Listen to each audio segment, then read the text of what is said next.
తాకట్లో ఉన్న మీ బంగారాన్ని విడిపించి ఆ రోజు ఆన్లైన్ రేటుకి కొంటాం. Sharma gold company.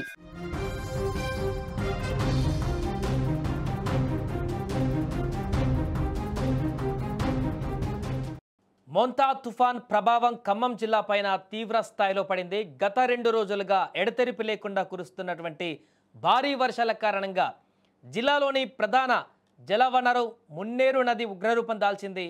వరద ఉధృతి పెరగడంతో ఖమ్మం పట్టణంతో పాటుగా అనేక ప్రాంతాలు ఇప్పుడు జల దిగ్బంధంలో చిక్కుకున్నాయి.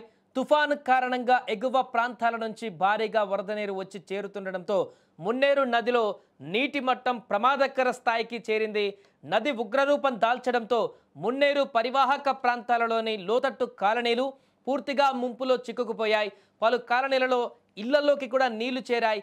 ప్రమాద తీవ్రతను అంచనా వేసినటువంటి అధికారులు యుద్ధ ప్రాతిపదికన సహాయక చర్యలు చేపట్టారు.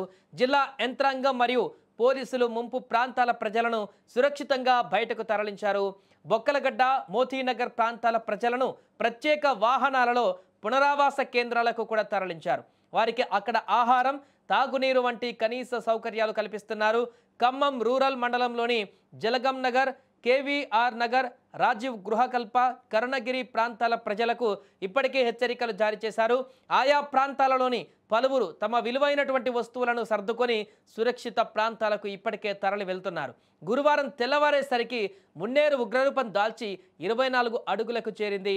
అధికారులు మున్నేరు ఉగ్రరూపాన్ని పరిశీలించి చర్యలు చేపడుతున్నారు. పూర్తిగా అక్కడ సహాయక చర్యలను కూడా చేపడుతున్నారు. గతంలో వచ్చినటువంటి వరదల ప్రవాహాన్ని దృష్టిలో ఉంచుకొని ఖమ్మం మున్నేరు వాగు ఉధృతికి ఏ రకంగా గతంలో ఆ ఉధృతికి ఏ రకంగా ప్రజలు ఇబ్బంది పడ్డారు, ఏ రకంగా కాలనీలు మునిగిపోయాయి, ఎంత ప్రమాదం అప్పుడు సంభవించిందో దాని యొక్క పరిస్థితిని అన్వేషించి ఇప్పుడు తాజాగా వస్తున్నటువంటి ప్రమాదం కూడా దానికి సంకేతంగా మారుతుంది. కాబట్టి అంతకు మించినటువంటి ప్రమాదకర స్థితిలో వరద ప్రవాహం కొనసాగుతుంది. కాబట్టి ఖమ్మంకి వెళ్ళేటువంటి ప్రధాన రహదారి బ్రిడ్జిని ఆనుకుంటూ ఈ యొక్క ప్రవాహం ప్రస్తుతానికి కొనసాగుతుంది. కాబట్టి ఎగువ నుంచి ఇంకా ఫ్లోటింగ్ పెరిగితే వరద విపరీతంగా పెరిగి ఈ మున్నేరులోకి ప్రవహిస్తే దీని ప్రవాహాన్ని మరింత పెంచుకునేటువంటి అవకాశం ఉంటుంది. కాబట్టి ఈ నేపథ్యంలో పూర్తిగా ఆ లోతట్టు ప్రాంత ప్రజలని ఇంకా పరిసర ప్రాంతాల్లో ఉన్నటువంటి ప్రజలందరినీ కూడా అప్రమత్తం చేస్తున్నారు. ఎవరిని కూడా అటువైపు వెళ్ళనివ్వకుండా ఆల్రెడీ ఇప్పుడు అక్కడ ఉన్నటువంటి వారందరిని కూడా ఖాళీ చేయించారు. పునరావాస కేంద్రాలకు తరలించారు. అక్కడికి వెళ్ళి వారికి కావాల్సినటువంటి ఆహారాన్ని కానీ వాటిని కూడా అందిస్తున్నటువంటి పరిస్థితి ఉంది. ఇంకెవరైనా మిగిలినటువంటి వారు ఉంటే వారిని కూడా పూర్తి స్థాయిలో అక్కడి నుంచి బయటికి వెళ్ళేటువంటి విధంగా చర్యలు తీసుకుంటున్నారు, అనౌన్స్ చేస్తున్నారు. ఎందుకంటే గతంలో చాలా ప్రాణ నష్టం కూడా సంభవించింది మున్నేరు వాగు ఉధృతి నేపథ్యంలో. మహబూబాద్ కానీ ఖమ్మం పరిసర ప్రాంతాలలో కానీ గతంలో వచ్చినటువంటి వరదలకి చాలా బీభత్సాన్ని సృష్టించింది. అక్కడ ఎప్పుడు లేనటువంటి విధంగా ప్రాణ నష్టం సంభవించింది, ఆస్తి నష్టం సంభవించింది. ఇప్పుడు కూడా అలాంటి సంకేతాలను ఇస్తుంది మున్నేరు వాగు. విపరీతంగా వచ్చినటువంటి వరదలతోటి మున్నేరు ఉగ్రరూపాన్ని దాల్చింది. వర్షపాతం ఇంకా ఎక్కువగా కూడా ఈరోజు కూడా ఉంటుందంటూ చెప్తున్నారు. ఉమ్మడి వరంగల్ కానీ, మహబూబాద్ కానీ, ఖమ్మంలో కానీ నిన్న మోంతా తుఫాన్ ఎఫెక్ట్ తోటి విపరీతమైనటువంటి వర్షపాతం అక్కడ నమోదైంది. 30 సెంటీమీటర్ల కంటే ఎక్కువగానే వర్షపాతం నమోదైంది కొన్ని ప్రాంతాలలో.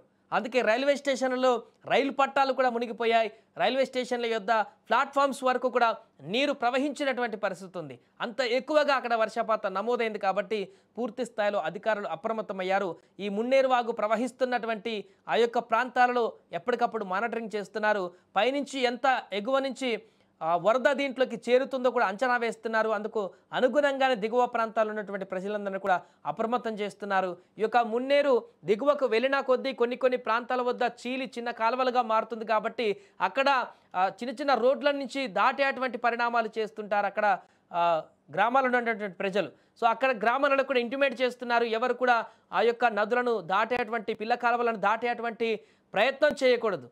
ఇక్కడ ఉగ్రరూపం దాలుస్తుంది కాబట్టి ప్రవాహం క్రమంగా పెరిగి అక్కడ ఉన్నటువంటి గ్రామాల్లో ఉన్నటువంటి కాలువలను కూడా ఉధృతంగా ప్రవహిస్తున్నాయి. కాబట్టి అటువైపుగా కూడా ఎవరు వెళ్ళొద్దంటూ కూడా హెచ్చరికలు జారీ చేస్తున్నారు. ఏదేమైనా కూడా మోంతా తుఫాన్ సృష్టించినటువంటి ప్రళయం ఏపీ నుంచి క్రమంగా తెలంగాణ పైన చూపిస్తున్నటువంటి పరిస్థితిని మనం చూస్తున్నాం. ఇప్పటికే కొన్ని జిల్లాలకు రెడ్ అలర్ట్ కూడా ప్రకటించారు. ఈరోజు గురువారం కూడా దీని ప్రభావం ఉంటుందంటూ కూడా చెప్తున్నారు. తుఫాను వాయుగుండంగా మారినప్పటికీ, ఈ యొక్క వాయుగుండం అల్పపీడనంగా మారినప్పటికీ కూడా ఆ యొక్క వర్షభావ పరిస్థితులు అయితే ఈరోజు కూడా ఎక్కువగానే ఉండేటువంటి అవకాశం ఉందంటూ కూడా కొన్ని జిల్లాలకు అలర్ట్ను ప్రకటించారు. మిగతా జిల్లాలను కూడా ఆరెంజ్ అలర్ట్ ప్రకటించారు. రేపటి వరకు కూడా ప్రజలు కొంత జాగ్రత్తగా ఉండాలంటూ కూడా చెప్తున్నారు. ఇప్పటికే ఖమ్మంలో ఉన్నటువంటి స్కూల్స్ కూడా హాలిడే ఇచ్చినట్టుగా సమాచారం తెలుస్తుంది. అక్కడ పరిస్థితిని బట్టి నిన్న కలెక్టర్ ఎప్పటికప్పుడు మానిటరింగ్ చేస్తున్నారు. అక్కడ మిగతా అధికారులతో సమన్వయం చేస్తున్నారు. పూర్తి స్థాయిలో ఎప్పుడు ఎవరికి ఇబ్బంది ఉన్నా కూడా వారిని కన్సల్ట్ అయ్యేటువంటి విధంగా, అధికారులకు టచ్ అయ్యేటువంటి విధంగా అక్కడ ప్రత్యేకమైనటువంటి బృందాలను కూడా ఏర్పాటు చేస్తున్నారు. దీనికి సంబంధించి సీఎం రేవంత్ రెడ్డి కూడా ఇప్పటికే అన్ని జిల్లాల అధికారులతో కూడా సమన్వయం చేస్తున్నారు, సమీక్షలు చేస్తున్నారు. ఎప్పటికప్పుడు వరద ప్రవాహాన్ని, అదేవిధంగా వర్షాభావ పరిస్థితులను అంచనా వేస్తూ చేపట్టవలసినటువంటి చర్యలను కూడా ఇప్పటికీ ఆదేశించారు. ఈ నేపథ్యంలో ఖమ్మం జిల్లాలో మాత్రం ఇటు వరంగల్, అదేవిధంగా ఖమ్మం జిల్లాలో 2 జిల్లాలలో కూడా విపరీతమైనటువంటి వరద ప్రవాహం అయితే కొనసాగుతుంది. ఖమ్మంలో మున్నేరు ఉధృతి నేపథ్యంలో ఇది మరింత ఎక్కువగా పెరిగితే పరిణామాలు వేరేలాగా ఉండేలా కనిపిస్తుంది. కాబట్టి ఎగువ నుంచి వచ్చేటువంటి వరదను అంచనా వేసి దిగువకు విడుదల చేస్తున్నటువంటి వెళ్తున్నటువంటి ప్రవాహాన్ని అంచనా వేసి అప్రమత్తం చేస్తున్నారు. చూడాలి ఇది క్రమంగా తగ్గుతుందా, ఇంకా పెరిగేటువంటి అవకాశం ఏమైనా ఉందా? ప్రస్తుతానికైతే ప్రమాదకర స్థాయిలోనే ఈ యొక్క ప్రవాహం కొనసాగుతుంది. మరి ఈరోజు సాయంత్రం వరకు దీని ప్రవాహం ఈ రకంగానే ఉంటే మరింత ఇబ్బందికరమైనటువంటి పరిస్థితులు అయితే ఎదుర్కొనేటువంటి అవకాశం ఉంది. ఒకవేళ ప్రవాహం తగ్గితే ఇక ఆ ముప్పు బారి నుంచి తప్పించుకునేటువంటి పరిస్థితులు అయితే అక్కడ మనకు కనిపిస్తున్నాయి.